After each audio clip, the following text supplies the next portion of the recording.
Hello everyone. आज हम लोग एमएससी इनऑर्गेनिक केमिस्ट्री में मेटल लिगेंड बॉन्डिंग यूनिट के अंदर एक बहुत ही इंपॉर्टेंट टॉपिक डिस्कस करेंगे, pi bonding in octahedral complex. ठीक है, इससे पहले हमने sigma bonding in octahedral complex already discuss कर दिया है, वो वीडियो आप लोग प्लेलिस्ट में जाके देख सकते हैं। तो देखो, पाई बॉन्डिंग ऑक्टेहेड्रल कॉम्प्लेक्स में कैसे होती है और कितने टाइप के लिगेंड होते हैं वो हमको इसमें डिस्कस करना है, और मॉलिक्यूलर ऑर्बिटल जो डायग्राम बनेगा उसको भी हम लोग डिस्कस करेंगे। तो देखो, मैंने यहाँ पर शॉर्ट में लिखा हुआ जो पॉइंट आपके सामने है, ये पॉइंट, ठीक है। ये थ्योरी इसलिए लिख दिया है ताकि आप अगर एमएससी के स्टूडेंट हो तो आपको नोट्स बनाने की कोई ज़रूरत ना पड़े, इससे आप लोग लिख लें, ठीक है, अलग से। तो यहाँ पर क्या देखो, यहाँ पर हमको पता है कि जो पाई बॉन्डिंग, अगर कोई भी बॉन्डिंग होती है तो वहाँ पर लिगेंड टू ग्रुप ऑर्बिटल्स की ज़रूरत पड़ती है और मेटल के जो ऑर्बिटल्स है उसकी ज़रूरत पड़ेगी, ठीक है। हमारे पास जो लिगेंड ग्रुप ऑर्बिटल्स हैं वो बार होते हैं। बार कैसे? क्योंकि 3 इसके अंदर होंगे, 3 इसके अंदर, 3 इसके अंदर, 3 इसके अंदर, ओवरऑल बार लिगेंड ग्रुप ऑर्बिटल्स होंगे, ठीक है। अब इसमें क्या होता है कि जो T1G है और T2U है वो नॉन बॉन्डिंग होते हैं। नॉन बॉन्डिंग इसलिए होते हैं क्योंकि लिगेंड ग्रुप ऑर्बिटल T1G और T2U की तरह कोई भी सिमेट्री वाला, सेम सिमेट्री वाला मेटल के अंदर इस टाइप के ऑर्बिटल नहीं पाए जाते, इसलिए नॉन बॉन्डिंग है, बॉन्डिंग में पार्टिसिपेट नहीं करेंगे, ठीक है।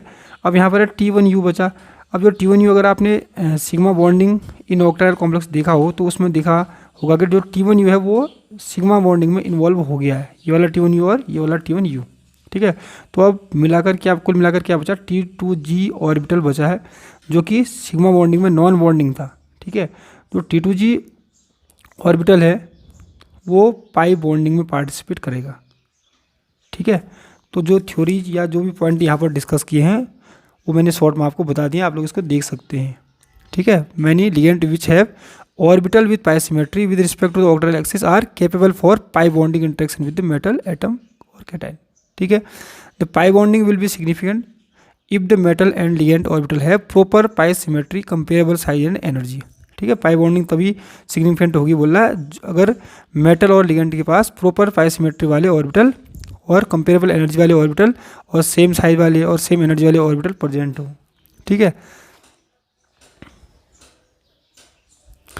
The metal and ligand orbitals involving in pi bonding are perpendicular to the metal axis, ठीक है। जो मेटल और लिगेंड के जो ऑर्बिटल होंगे पाई बॉन्डिंग में जो इन्वॉल्व होंगे वो मेटल लिगेंड एक्सिस के परपेंडिकुलर होते हैं, ठीक हो गया।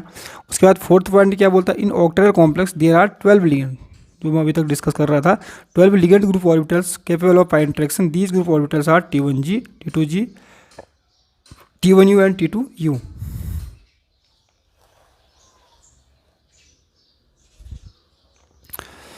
The T1G and T2U ligand group orbitals are non bonding, जो कि मैं अभी बता रहा था, ठीक है। ये मैंने बता दिया है, तो आप लोग देख सकते हैं इसको, और ये वाला भी पॉइंट मैंने डिस्कस कर दिया है, ठीक है।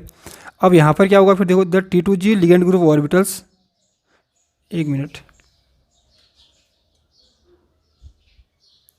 तो देखो 7th तक आप लोग को मैंने ऑलरेडी शॉर्ट में बता दिया है, ठीक है। उसके बाद देखो 8th पॉइंट क्या बोलता है? The T2G ligand group orbitals and the metal orbitals of the same symmetry can form metal ligand pi molecular orbital, ठीक है। हमको पता है कि जो लिगेंड ग्रुप ऑर्बिटल्स है वहाँ पर भी T2G ऑर्बिटल है, ठीक है, और मेटल के अंदर भी T2G ऑर्बिटल है, तो ओवरलैप करेंगे जिससे पाई मॉलिक्यूलर ऑर्बिटल्स बनेंगे।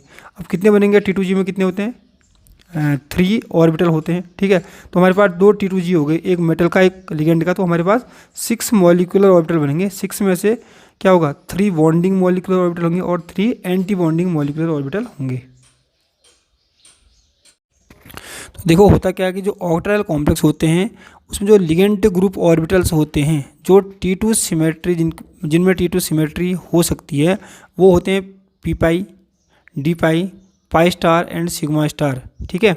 Therefore there may be 4 type of pi interaction. तो मेटल और जो लिगेंड है उसमें 4 टाइप के इंटरेक्शन हो सकते हैं। कौन से होंगे? फर्स्ट होगा पाई D pi P pi bonding, second होगा D पाई D पाई बॉन्डिंग, थर्ड होगा D pi pi star, and fourth क्या होगा? D pi sigma star bonding यानी इंटरेक्शन होगा, ठीक है। तो सबसे पहले देखते हैं कि D pi P pi interaction क्या होता है। D pi P pi interaction क्या होता है? देखो, the D pi P pi bonds are formed by donation of electron from P pi orbital of ligand to empty D pi orbital of the metal, ठीक है। The metal P pi orbitals are always filled and found in इनमें पाया जाता है, ठीक है। अब यहाँ पर याद रखना डी पाई पी पाई, जो ये डी ऑर्बिटल होगा ये मेटल का होगा, ये एम्प्टी होगा मतलब खाली होगा, ठीक है। और जो यहाँ पर पी पाई ऑर्बिटल है ये होगा लिगेंड का, जो कि फुल फिल्ड होगा, ठीक है। जो कि फुल फिल्ड होगा। तो डोनेशन ऑफ इलेक्ट्रॉन कहाँ होगा, होता है कभी भी इलेक्ट्रॉन जहाँ फिल्ड ऑर्बिटल है वहाँ से एम्प्टी ऑर्बिटल की तरफ। तो यहाँ पर क्या होगा, जो मेटल जो लिगेंड का ये ऑर्बिटल फील्ड होगा, यहाँ से ऑर्बिटल का इलेक्ट्रॉन का डोनेशन होगा d pi orbital of metal, ठीक है। तो ये एग्जांपल है जिसमें पी पाई ऑर्बिटल फील्ड रहता है, ठीक है। अब नंबर 2 है डी पाई बॉन्डिंग। इसमें क्या होता है, in d pi bonding the field D orbitals of metal overlap with the empty orbitals of the ligand. अब यहाँ पर थोड़ा ध्यान देना, क्या बोला, the field orbitals of metal. इसमें क्या होगा, देखो जो लिगेंड है उसके पास भी डी पाई ऑर्बिटल होगा, ठीक है, पर वो एम्प्टी होगा, इतना याद रखना। और मेटल के पास भी डी पाई ऑर्बिटल होगा, वो फील्ड होगा।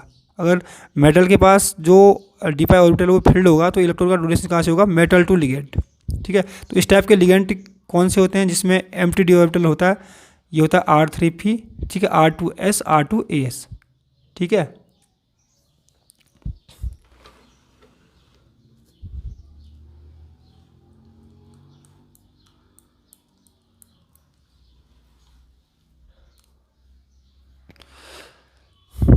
तो थर्ड टाइप की जो बॉन्डिंग है वो है क्या, डी पाई बॉन्डिंग।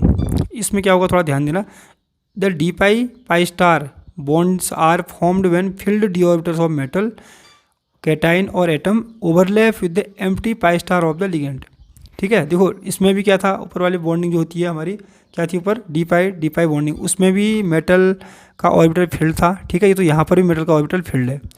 और जो पाई स्टार होगा, पाई स्टार मतलब anti bonding orbital of ligand, वो क्या होगा, वो एम्प्टी होगा। तो इलेक्ट्रॉन का डोनेशन फिर से कहाँ हो रहा है, यहाँ पर डोनेशन होगा d pi orbital of metal to pi star, यानी antibonding pi star of ligand, ठीक है। तो इस टाइप के लिगेंड कौन से होते हैं, जिनमें पाई स्टार एम्प्टी रहता है, CO होता है, ठीक है, CN नेगेटिव होता है, पिरिडिन होता है, एथिलीन होता है, ठीक है। जो लास्ट टाइप की बॉन्डिंग होगी वो कौन सी होगी, डी पाई स्टार बॉन्डिंग। इसमें क्या होगा, same, the D pi star bonds are formed when field D orbitals of metal cation overlap with the empty sigma star of the ligand. इस type की बॉन्डिंग में क्या होता है कि जो लिगेंड होता है उसके पास सिग्मा स्टार एम्प्टी होता है, ठीक है। सिग्मा स्टार मतलब सिग्मा एंटी बॉन्डिंग एम्प्टी होता है। और जो मेटल होता है उसके पास ये जो ऑर्बिटल होगा वो क्या होगा, फील्ड होगा। तो डोनेशन यहाँ पर फिर से कहाँ को होगा, filled D orbital of metal to the sigma star orbital of ligand, ठीक है। तो इस टाइप के इंटरेक्शन दिखाए हैं यहाँ पर, आप देख सकते हैं। यहाँ पर कौन सा है, पी ऑर्बिटल है, किसका, पहला वाला है, डी पी पाई में, ठीक है। तो यहाँ पर पी ऑर्बिटल है किसका, लिगेंड का पी ऑर्बिटल है, इसमें इलेक्ट्रॉन्स होंगे, ठीक है। तो फील्ड होगा ये वाला, तो ऐसा कर देता हूँ मैं इसको, इलेक्ट्रॉन का डोनेशन यहाँ से यहाँ को होगा, ठीक है। कहाँ से, पी ऑर्बिटल ऑफ किसके, ligand to D orbital of empty D orbital of metal, ठीक है। सेम यहाँ पर है डी पाई, ये सबके सब इंटरेक्शन दिखा रहे हैं जो हमने अभी तक डिस्कस किए हैं, ठीक है। तो केस फर्स्ट में हम लोग देखने वाले हैं कि जो पाई डोनर लिगेंड होते हैं उनका मॉलिक्यूलर ऑर्बिटल डायग्राम कैसे ड्रॉ हम लोग कर सकते हैं, और उससे जो भी रिलेटेड थ्योरी होगी मैंने यहाँ पर एक्सप्लेन की हुई है ताकि आपको इसको समझने में हेल्प हो, ठीक है। अगर आपके ये थ्योरी अच्छे से समझ में आ गई और डायग्राम अच्छे से समझ में आ गया तो पाई एक्सेप्टर जो लिगेंड का डायग्राम हम लोग इसके बाद पढ़ेंगे वो आपको ईजिली समझ में आ जाता है, ठीक है। तो यहाँ पर क्या है, थोड़ा ध्यान देना, if the ligand T2G orbitals are filled, अगर भाई लिगेंड के T2G ऑर्बिटल फील्ड हैं और तो उनकी एनर्जी क्या होगी, कम होगी, ठीक है। किसके कंपेयर में, मेटल के पार्शियली फील्ड T2G ऑर्बिटल के कंपेयर में, क्योंकि मेटल का जो ऑर्बिटल है T2G वो पार्शियली फील्ड है तो उसकी एनर्जी क्या होगी, ज़्यादा होगी, ठीक है। तो क्या होगा कि लिगेंड का T2G ऑर्बिटल मेटल के T2G ऑर्बिटल के साथ ओवरलैप करेंगे, ठीक है। तो कितने मॉलिक्यूलर ऑर्बिटल बनाएंगे, 6, क्योंकि इसके अंदर 3 होते हैं T2G के अंदर, आपको पता होगा DXY DY या DZX, तो इसके अंदर भी 3 होंगे। तो 3 इसके ऑर्बिटल के साथ ओवरलैप करेंगे तो 6 मॉलिक्यूलर ऑर्बिटल बनाएंगे। 6 में कौन से 3 बॉन्डिंग होंगे, 3 एंटी बॉन्डिंग होंगे, ठीक है। जैसे यहाँ पर डायग्राम से हम लोग इसको समझ सकते हैं, यह है मेटल के ऑर्बिटल्स हैं, इस साइड बना रखे हैं, इस साइड है लिगेंड ग्रुप ऑर्बिटल्स। ये मेटल का T2G ऑर्बिटल है, ठीक है। इसकी एनर्जी लिगेंड ग्रुप ऑर्बिटल से ज़्यादा बना रखी क्योंकि ये पार्शियली फील्ड है, ये फुल फील्ड है, ठीक है। तो ये इसके नज़दीक है, ये इससे दूर है।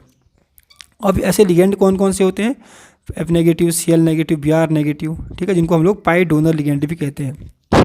अब इसमें क्या होता है कि जो T2G ऑर्बिटल है किसका, लिगेंड ग्रुप का, ठीक है, इसकी एनर्जी क्या है, कम है। क्योंकि इसकी एनर्जी कम है तो ये बॉन्डिंग जो T2G ऑर्बिटल है, बॉन्डिंग ऑर्बिटल हैं, इसमें ज़्यादा कैरेक्टर इसका ही होगा। कहने का मतलब कि अगर इसमें 6 इलेक्ट्रॉन हैं तो 6 इलेक्ट्रॉन यहाँ पर भरेंगे, किसके, लिगेंड के भरेंगे, ठीक है। और इसकी एनर्जी ज़्यादा है, किसकी, मेटल के T2G ऑर्बिटल की एनर्जी ज़्यादा है। तो जो हमारे पास T2G स्टार है, ठीक है, T2G anti bonding molecular orbital है, इसमें ज़्यादा कैरेक्टर किसका होगा, T2G का होगा, ठीक है। कहने का मतलब है कि इसके जो इलेक्ट्रॉन होंगे T2G के, मेटल के जो T2G का इलेक्ट्रॉन होंगे वो T2G स्टार मतलब T2G एंटी बॉन्डिंग में भरेंगे ऐसे, ठीक है, और लिगेंड के यहाँ पर भरेंगे, ठीक है। अब यहाँ पर क्या ये है EG स्टार, EG स्टार क्या है, सिग्मा बॉन्डिंग अगर आपने देखा तो वहाँ पर एंटी बॉन्डिंग ऑर्बिटल है, ठीक है। इसको दिखाना इसलिए ज़रूरी है भाई क्योंकि T2G और EG स्टार का जो गैप है वो होता है डेल्टा O, मतलब क्रिस्टल फील्ड स्प्लिटिंग इन ऑर्बिटल कॉम्प्लेक्स विदाउट लिगेंड। अगर आपने सिग्मा बॉन्डिंग देखी हो तो आपको समझ में आ रहा होगा, इसलिए इसको दिखाना ज़रूरी है। क्योंकि अब ये पाई बॉन्डिंग में तो पार्टिसिपेट करता नहीं है, तो इसको सेम टू सेम ऐसे यहाँ पर भी दिखा दिया है, जैसा यहाँ पर बनाया वैसे यहाँ पर बना दिया है, ठीक है। अब थोड़ा ध्यान देना क्योंकि मेटल के इलेक्ट्रॉन यहाँ पर भरने वाले हैं। तो अब जो ये गैप है, देखो अभी तक देखो कितना ज़्यादा गैप था, T2G और EG स्टार के बीच में कितना गैप था, बहुत ज़्यादा गैप था। तो यहाँ पर क्या हुआ, जैसे ये लिस्ट आपके लिगेंड आए, पाई डोनर लिगेंड, उन्होंने क्या कर दिया कि इसका जो गैप है वो कम कर दिया। देखो ये गैप कम है इसके कंपेयर में, ठीक है। तो हमारे पास जब अगर मेटल के पास सपोज करो 4 इलेक्ट्रॉन, 4 1 2 3, ठीक है, तो चौथा इलेक्ट्रॉन यहाँ पर जंप कर जाता है क्योंकि इनके बीच में एनर्जी गैप क्या है, बहुत कम है। सपोज करो ये एनर्जी गैप ज़्यादा होता तो हमारे पास अगर 4 इलेक्ट्रॉन होते तो 1 2 3 4 इलेक्ट्रॉन बढ़ते ऐसे, ठीक है। तो ये हो गया हमारा पाई डोनर लिगेंड का मॉलिक्यूलर ऑर्बिटल डायग्राम, ठीक है। इसलिए जो पाई डोनर लिगेंड होते हैं वो हाई स्पिन कॉम्प्लेक्स बनाते हैं। हाई स्पिन कॉम्प्लेक्स क्यों बनाते हैं, क्योंकि इनके बीच में एनर्जी गैप कम है, तो इलेक्ट्रॉन 1 2 3 ऐसे भरता है, 1 2 3 4 5 ऐसे भरता है इलेक्ट्रॉन, ठीक है। तो पाई डोनर लिगेंड से रिलेटेड जो भी ज़्यादा थ्योरी है वो यहाँ पर आप देख सकते हैं। तो देखो दूसरा केस क्या होगा, अब इसमें क्या होगा कि हम लोग कौन से लिगेंड के बारे में पढ़ रहे हैं, पाई एक्सेप्टर लिगेंड, क्योंकि ये पाई एक्सेप्टर है, मतलब कि ये इलेक्ट्रॉन एक्सेप्ट करेंगे तो इसके पास इलेक्ट्रॉन कम होंगे। फिर अगर कम होंगे तो जो लिगेंड ग्रुप ऑर्बिटल्स हैं उनके पास क्योंकि इलेक्ट्रॉन कम है तो उसकी एनर्जी क्या होगी, उसकी एनर्जी ज़्यादा हो जाएगी अभी, ठीक है। और मेटल के पास इलेक्ट्रॉन होंगे तो उसकी एनर्जी ज़्यादा होगी, ठीक है। तो यहाँ पर लिखा है if the T2G ligand orbitals are empty, जो लिगेंड के ऑर्बिटल्स होंगे वो क्या होंगे, एम्प्टी होंगे, and of higher energy than metal partially filled T2G orbital, उनकी एनर्जी क्या होगी, ज़्यादा होगी। Then ligand T2G orbitals overlap with metal T2G orbital to give bonding and anti bonding molecular orbital. तो यहाँ पर भी क्या बनेंगे, 6 मॉलिक्यूलर ऑर्बिटल बनेंगे, 3 एंटी बॉन्डिंग 3 बॉन्डिंग बनेंगे, ठीक है। अब इसमें जो बॉन्डिंग वाले मॉलिक्यूलर ऑर्बिटल होंगे उनमें किसका कैरेक्टर ज़्यादा होगा, उसमें मेटल का कैरेक्टर ज़्यादा होगा क्योंकि वो मेटल लोअर एनर्जी वाले हैं, ठीक है। मेटल के जो ऑर्बिटल है वो लोअर एनर्जी वाले हैं क्योंकि उसमें इलेक्ट्रॉन है। The ligand having empty T2G orbitals of little higher energy than that of free metal cations are, ये होते हैं लिगेंड, ठीक है। The ligand with empty T2G orbitals are called pi acceptor ligand. तो पाई एक्सेप्टर लिगेंड का ये diagram है, ठीक है। तो ये है, यहाँ पर है मेटल के ऑर्बिटल्स हैं, यहाँ पर है लिगेंड ग्रुप ऑर्बिटल्स, ठीक है। तो मेटल के T2G ऑर्बिटल लिगेंड के T2G ऑर्बिटल के साथ ओवरलैप करेंगे जिससे 3 bonding molecular orbital 3 anti bonding molecular orbital बनेंगे, ठीक है। अब देखो मेटल के जो T2G ऑर्बिटल है वो थोड़ा सा नीचे बना रखा है क्योंकि ये फील्ड है, ठीक है। और लिगेंड का जो T2G ऑर्बिटल है वो ऊपर बना रखा है क्योंकि ये एम्प्टी है। तो कभी भी जो एम्प्टी होता है उसकी एनर्जी ज़्यादा होती है और जो फील्ड होता है उसकी एनर्जी कम होती है। अब इससे क्या हुआ कि जो बॉन्डिंग मॉलिक्यूलर ऑर्बिटल बने T2G, इसमें ज़्यादा कैरेक्टर किसका हुआ, T2G का हुआ, मतलब किसके, मेटल के T2G ऑर्बिटल का कैरेक्टर इसमें ज़्यादा हुआ। तो इलेक्ट्रॉन जो मेटल से आएंगे वो इसमें पहले भरेंगे, ठीक है। अब जो T2G स्टार है, T2G स्टार, ठीक है, T2G स्टार में क्या होगा कि इसमें कैरेक्टर ज़्यादा किसका होगा, इसमें होगा ये लिगेंड ग्रुप ऑर्बिटल के T2G का, क्योंकि इसके नज़दीक है, ठीक है। अब सेम वैसे ही होगा यहाँ पर, EG स्टार था पहले, एंटी बॉन्डिंग था सिग्मा बॉन्डिंग के अंदर, तो उनका गैप क्या होता है, डेल O होता है, क्रिस्टल फील्ड स्प्लिटिंग इन ऑर्बिटल कॉम्प्लेक्स होता है, ठीक है। क्योंकि अब इनने ओवरलैप किया तो ये तो देखो EG स्टार तो सेम रहेगा ऐसे जैसे था, क्योंकि इसमें बॉन्डिंग में इन्वॉल्व करता ही नहीं है, पाई बॉन्डिंग में ये पार्टिसिपेट नहीं करता है, ठीक है। तो क्या होगा कि ये बॉन्डिंग हो गई, ये एंटी बॉन्डिंग हो गया, ठीक है। अब क्या होगा, क्योंकि इलेक्ट्रॉन किसके भरेंगे, जो मेटल के इलेक्ट्रॉन है वो यहाँ पर भरने वाले हैं, मेटल के इलेक्ट्रॉन यहाँ पर भरने वाले हैं, तो क्या होगा, देखो इसके और इसका जो गैप होगा उसको क्या बोलेंगे, डेल ओ बोलेंगे, इसको डेल ओ बोल रहे हैं तो डेल ओ डैश बोलेंगे। तो ये गैप बहुत ज़्यादा बढ़ गया है, ठीक है। जब पाई स्टार लिगेंड हैं तो ये गैप बहुत ज़्यादा बढ़ गया है। तो उससे क्या होगा कि अगर मेटल के इलेक्ट्रॉन हैं सपोज करो, तो हमारे पास 4 इलेक्ट्रॉन हैं, तो कहाँ भरेंगे इलेक्ट्रॉन, 1 2 3 भरेंगे, ठीक है, 3 यहाँ पर भरेंगे। सपोज करो 4 हैं तो 5 चौथा यहीं पर भरेगा, क्योंकि ये एनर्जी गैप बहुत ज़्यादा है, तो इलेक्ट्रॉन यहाँ से यहाँ जंप नहीं कर पाएगा। तो इस टाइप के जो कॉम्प्लेक्स होते हैं जहाँ पर इलेक्ट्रॉन की पेयरिंग हो जाती है, जहाँ पर इलेक्ट्रॉन एक एक हुंड के अकॉर्डिंग नहीं बढ़ते हैं, ठीक है, जैसे उनको बोलते हैं लो स्पिन कॉम्प्लेक्स। तो जो पाई एक्सेप्टर लिगेंड है वो लो स्पिन कॉम्प्लेक्स तभी बनाते हैं क्योंकि ये जो गैप है वो बहुत ज़्यादा हो जाता है, इलेक्ट्रॉन यहाँ से यहाँ जंप नहीं कर पाता, तो इसलिए सभी इलेक्ट्रॉन पहले यहाँ पर भरेंगे फिर यहाँ पर जाते हैं।